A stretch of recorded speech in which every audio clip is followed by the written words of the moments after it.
April 1945. The Third Reich is collapsing. Allied forces push deeper into Germany from all sides. Cities burn. Refugees flood the roads. The end of the most destructive war in human history is finally in sight. But for 37 German women huddled in a cold barn in Bavaria, the end looks very different. For them, it looks like execution at dawn. This is their story, and the story of the American soldiers who showed them that even in war, humanity can prevail. A rural Bavarian farmstead, April 23, 1945. The landscape is scarred by war. Burned vehicles on distant roads, smoke rising from a nearby town.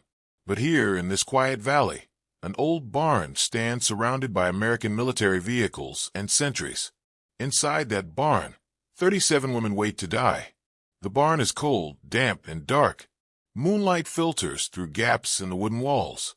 37 women sit on hay bales or huddle on the ground. They range in age from 19 to 52. Some wear remnants of military uniforms, Luftwaffe auxiliaries, communications officers, clerical staff. Others wear civilian clothes. All of them with the same expression, fear. These women were part of Germany's last-ditch defense, not combat soldiers, but support personnel who'd been swept up in the final chaotic days of the Wehrmacht's collapse. Radio operators, telephone switchboard workers, administrative clerks, nurses. Some had volunteered years ago, believing in their country. Others had been conscripted in the final desperate months. Now they were prisoners of war, and they were certain they knew what came next. Among the women is Greta Hoffmann, 24, a former Luftwaffe communications specialist. She sits with her back against the wall, arms wrapped around her knees. Next to her is Anna Weber, 31, who'd worked in military logistics, and young Liesel Koch, only 19, a clerk who'd been drafted just 3 months earlier. Liesel, whispering, trembling. They'll do it at dawn, won't they? That's when executions happen. I've heard stories. Anna, quietly. Hush, child. Liesel, but it's true. The propaganda films, the radio broadcasts, they told us what the Americans do to prisoners. They showed us the atrocities. Greta, cutting her off, but not unkindly. Propaganda, Liesel. It was all propaganda. Liesel, then why are we locked in here? Why the guards outside with guns? No one has an answer. They all know why. They're prisoners of the enemy. And after 6 years of war, after everything that's been done, after all the horrors that have been uncovered in recent weeks as the Allies liberated the concentration camps, who could blame the Americans for wanting revenge? The women had heard the reports, whispers at first, then confirmed by their own officers before the collapse. The camps, Dachau, Bergen-Belsen, Buchenwald, places where unspeakable atrocities had been committed in Germany's name. These women weren't SS guards. They hadn't worked in those camps. But they wore German uniforms, and in the chaos and rage of war's end, would the Americans care about such distinctions? An older woman, Margarete Schmidt, 52, who'd been a hospital administrator before the war, sits with quiet dignity despite her fear. Around her, younger women weep or pray. Some have written letters they hope will somehow reach their families. Margarete, addressing the group, whatever happens tomorrow, we face it with dignity. We are not monsters. We were soldiers, doing our duty as we understood it. Young woman sobbing, but what if they think we're like the others? The camp guards, the SS?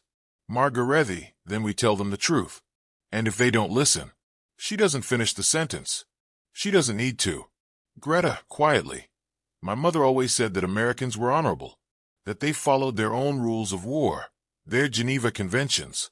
She said they weren't like we were told. Anna, your mother was optimistic. Greta, she was in the Great War. Lost 2 brothers. But she said the Americans who occupied the Rhineland after, they were fair. Strict but fair. Liesel, that was different. That was before everything. Before all of this. They fall silent, each lost in their own thoughts. Outside, they can hear American soldiers talking, laughing. The sound is jarring. How can anyone laugh at a time like this? How can life be so normal for the victors, while the defeated wait for execution? Outside the barn, American soldiers stand guard. Among them is Sergeant Robert Bobby Martinez, 26, from San Antonio, Texas, and Private James Cooper, 20, from rural Iowa. Private Cooper, quietly, to Martinez, Sarge, what are we going to do with them? SGT, Martinez, what do you mean? What are we going to do? They're POWs. We process them, send them to a proper camp, let the brass figure it out. Private Cooper, some of the guys are saying. They're saying after what we saw at Dachau last week, we shouldn't be taking any German prisoners at all. Martinez turns sharply to face the younger soldier. SGT, Martinez, you listen to me, Cooper. What we saw at Dachau, that was SS. That was camp guards. That was monsters wearing uniforms. Those women in there, they're radio operators and typists. There's a difference. Private Cooper, how do we know that? SGT, Martinez, because I looked at their papers. Because I asked questions. Because I'm not going to become the thing we're fighting against by murdering prisoners who never hurt anybody. He pauses, his voice softening. SGT, Martinez, my grandfather fought in the Great War. He told me once, never forget the enemy is human. The moment you forget that, you've lost something you can never get back. Sergeant Martinez had seen combat from Normandy to Bavaria. He'd lost friends, seen terrible things, witnessed both the best and worst of humanity. The week before, his unit had been among those who liberated Dachau concentration camp. The images he'd seen there would haunt him forever. But those images also clarified something for him. There was a difference between evil and ordinary people caught up in evil times. Captain William Hayes, 32, sits at a field desk covered with papers. He's exhausted, running on coffee and determination. Sergeant Martinez enters and salutes. Capt. Hayes at ease, Martinez. The women secure. We didn't know. SGT, I swear to you, Martinez, why? Some rumors, yes. But we thought it was Allied propaganda. The same way they told us you would torture us, execute us. We didn't believe. We couldn't believe. SGT, Martinez, I believe you. Not everyone knew. Not everyone was responsible. But Germany's gonna have to answer for it, ma'am. All of Germany. Greta, I know. And we should. But Sergeant, thank you for not making us answer for it tonight. Thank you for these sandwiches.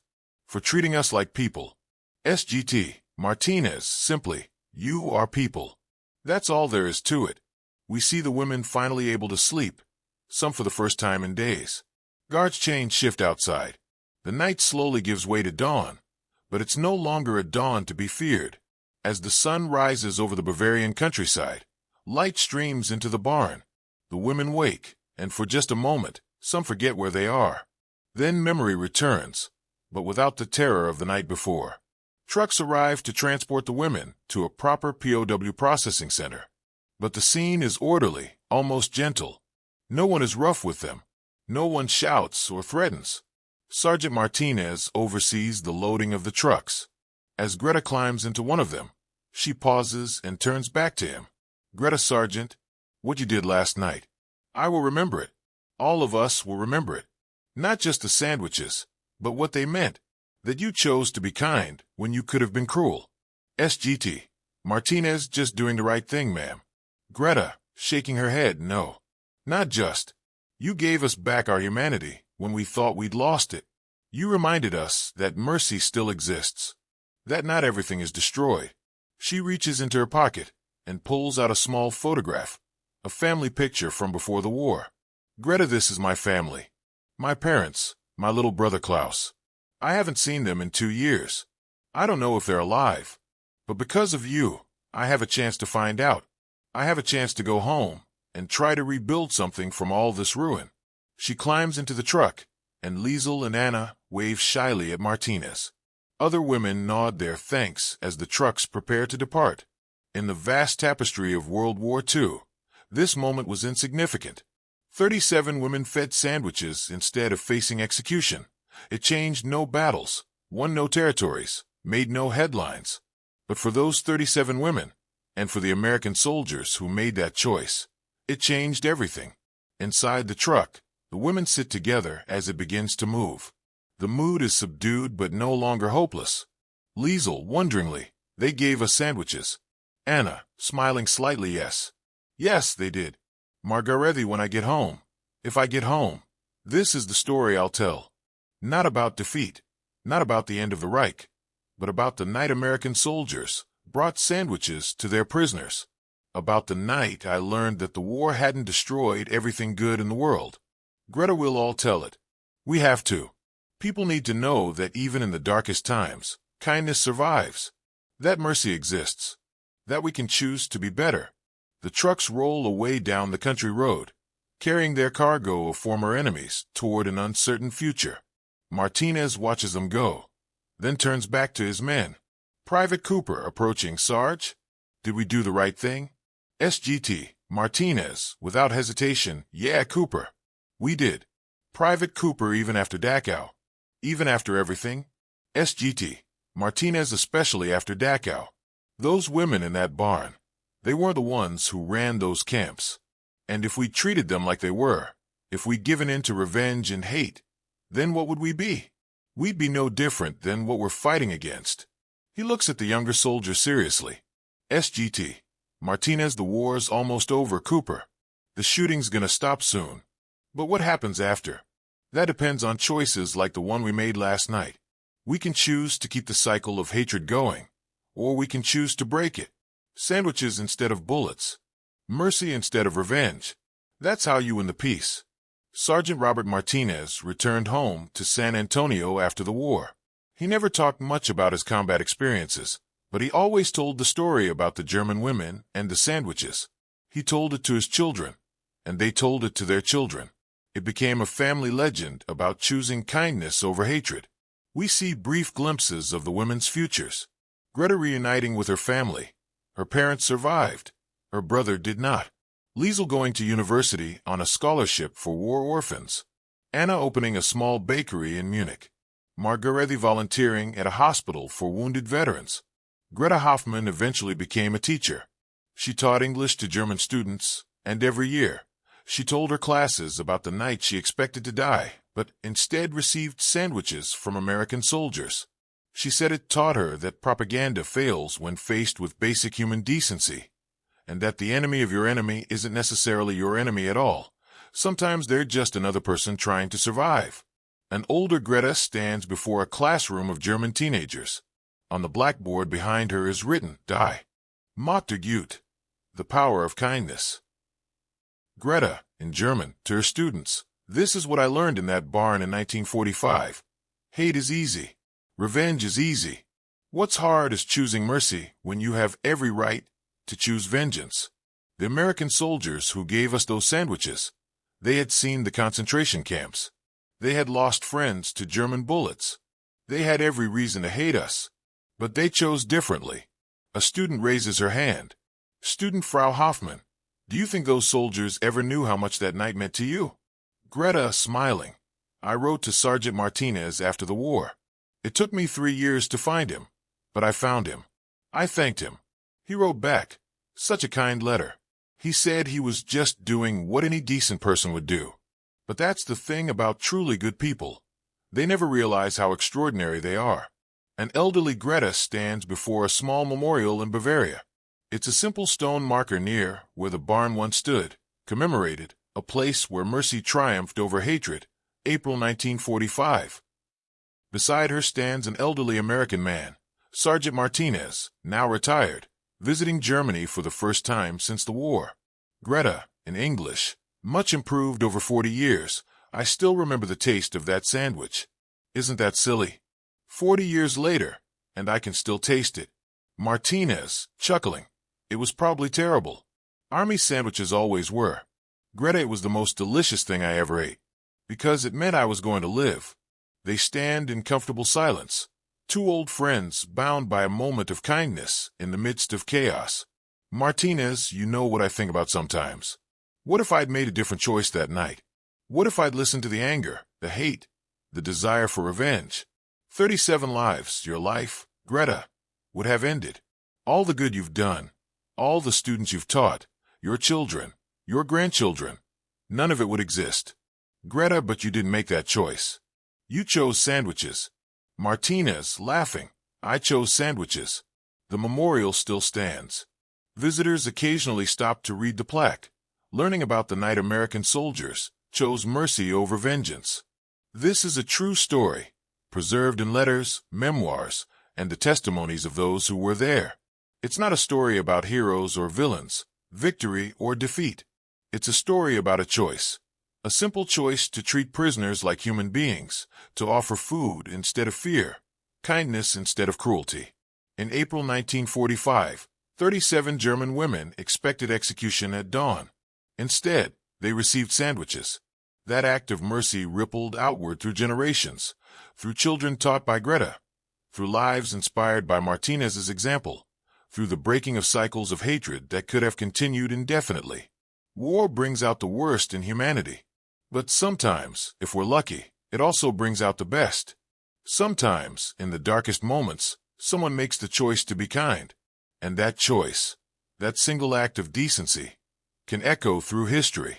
This is the power of sandwiches, the power of mercy, the power of remembering that even our enemies are human. And perhaps, most importantly, it's a reminder that we always have a choice. Always. Even in war. Even in hatred. Even when every reason exists for cruelty, we can still choose kindness. We can choose the sandwiches. In 1945, Sergeant Robert Martinez and Captain William Hayes chose mercy over revenge. 37 women lived because of that choice. All of them went on to rebuild their lives, raise families, and contribute to a better Germany. Greta Hoffmann taught English for 35 years. Liesl Koch became a social worker. Anna Weber's bakery still operates in Munich, now run by her granddaughter. The cycle of hatred was broken with sandwiches. This story is inspired by documented accounts of American soldiers showing mercy to German POWs in the final days of World War II. While specific names and details have been fictionalized for dramatic purposes, the core truth remains. Many American servicemen and women chose humanity over hatred, even after witnessing the horrors of Nazi concentration camps. Their choices to treat prisoners with dignity helped lay the groundwork for post-war reconciliation and the rebuilding of Germany as a democratic nation.